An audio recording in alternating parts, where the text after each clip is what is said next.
উদ্দেশ্য প্রণোদিতভাবে গোটা বাংলাদেশকে রাজনৈতিক অস্থিরতার মতো ফেললেন। তাদের বিচার এই বাংলাদেশের জনগণ এর আগেও করেছে, এখনো করবে, ভবিষ্যতেও করবে। সুতরাং সময় থাকতে সাবধান হয়ে যান। এদেশে জনগণের শাসন কায়েম হবে, এদেশে সংস্কার হবে, এদেশের গণহত্যার বিচার হবে, এদেশে সুষ্ঠু অবাধ নির্বাচনের মাধ্যমে গণতান্ত্রিক রাষ্ট্র পরিণত হবে। আর এই জায়গায় 24-এর গণঅভ্যুত্থানে যেমন মহানায়কের ভূমিকা পালন করেছে ভিপি নূর, আগামীতেও রাজপথ শেষে সমস্ত গণতান্ত্রিক আন্দোলনে ভিপি নুরুল হক নূর নেতৃত্ব দেবে। যার উপর আক্রমণের প্রতিবাদে এখানে দাঁড়িয়েছি, তিনি বাংলাদেশের অধিকারের কণ্ঠস্বর, জনমানুষের কথা বলে যিনি বারবার ফ্যাসিস্ট আওয়ামী লীগ, ছাত্রলীগ, যুবলীগ কর্তৃক নির্যাতিত হয়েছেন, হামলার শিকার হয়েছিলেন, মামলার শিকার হয়েছিলেন, 24-এর গণঅভ্যুত্থানে কারাবরণ করেছিলেন। তিনি হচ্ছেন সংগ্রামী জননেতা, ডাকসুর সাবেক বিপি, গণ অধিকার পরিষদের সভাপতি জনাব নুরুল হক নূর। এই বিপি নূর তার বাপদাদার সম্পত্তির কারণে লড়াই করেনি, তার ব্যক্তি স্বার্থের জন্য রাজপথে কথা বলেনি। বলেছে সেই আওয়ামী ফ্যাসিস্টের বিরুদ্ধে 18 কোটি জনগণের অধিকার নিয়ে কথা বলেছেন।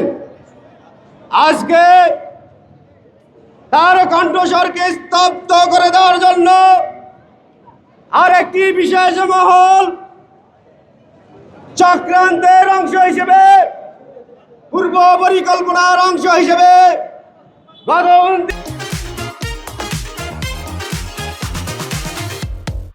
29 আগস্ট শুক্রবার আপনারা দেখেছেন কি নৃশংসভাবে তাকে হত্যার উদ্দেশ্যে মারধর করা হয়েছে, তার স্কাল হ্যামারেজ করা হয়েছে, নেসাল বন ভেঙে দেওয়া হয়েছে, মুখের চওয়ালের হাড় ভেঙে দেওয়া হয়েছে, তার ডান চোখ আজকে ডিসঅর্ডার হওয়ার পথে। আমরা আজকে এটা জানি না, চিকিৎসকরা এখন পর্যন্ত নিঃশ্বাস দিতে পারছেন না আমাদের প্রিয় নেতা তার স্বাভাবিক জীবনে ফিরে আসবেন কিনা। আজকে আমরা দেখেছি যে বাংলাদেশ সরকারের উপদেষ্টা পরিষদের কিছু কিছু মাননীয় উপদেষ্টা বলার চেষ্টা করছেন, নিন্দা জানাচ্ছেন, কেউ কেউ এটাও বলছেন এ দায় নাকি সরকারের। যদি সরকারের দায় হয় তাহলে এই 72 ঘন্টা অতিবাহিত হয়ে গেল, এখনো পদত্যাগ না করে স্বরাষ্ট্রমন্ত্রী কিভাবে তার পদে থাকে এটা আমরা জানতে চাই। আমরা আজকে দৃঢ় করে বলতে চাই, যদি কোনো মন্ত্রণালয়ের গাফলতির কারণে এটা হয়ে থাকে তাহলে সেই মন্ত্রণালয়ের দায়িত্বশীল উপদেষ্টাকে পদত্যাগ করতে হবে।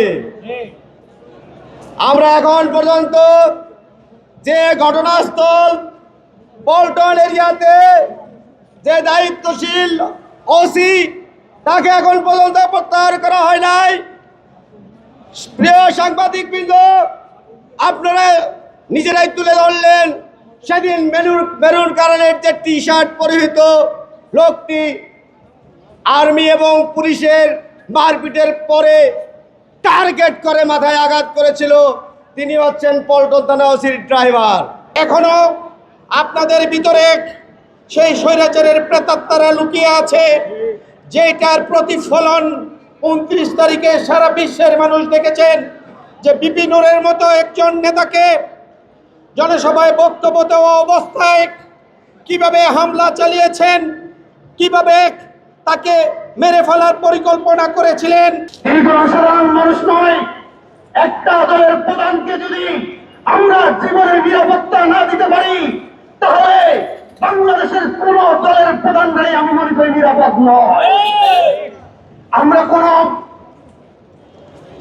হামলা করতে চাই নাই, প্রতিবাদ করতে চাই নাই, শান্তিপূর্ণ সংবাদ ব্রিফিং করতে চেয়েছি। আমাদের দলের এজেন্ডামূলক মিটিং করতে গিয়েছি। সেখানে যদি আমাদের কেন্দ্রীয় কার্যালয়ের সামনে বিগত সরকারের লাঠিয়াল বাহিনী, পুলিশ এবং বাংলাদেশের জনগণের বন্ধুর নামে যে সেনাবাহিনী বিভিন্নের উপর আক্রমণ করেছে, এটা কোনো সাধারণ আক্রমণ নয়। আমরা মনে করি পূর্ব পরিকল্পিত আক্রমণ হয়েছে। কারণ আমরা জানি একটা দলের প্রধানকে যখন আক্রমণ করতে হয়, পূর্ব ম্যান্ডেট থাকতে হয়, উপর থেকে নির্দেশ থাকতে হয়। আমরা স্পষ্ট ভাষায় বলছি, ওয়াকারুজ্জামান সাহেব, আপনি বাংলাদেশের সেনাবাহিনীর প্রধান, আপনি যারা এই ন্যাক্কারজনক হামলা করেছে তাদেরকে 24 ঘন্টার মধ্যে জবাবদিহি করুন, কেন তারা একটা দলের প্রধানকে ন্যাক্কারজনক হামলা করেছে।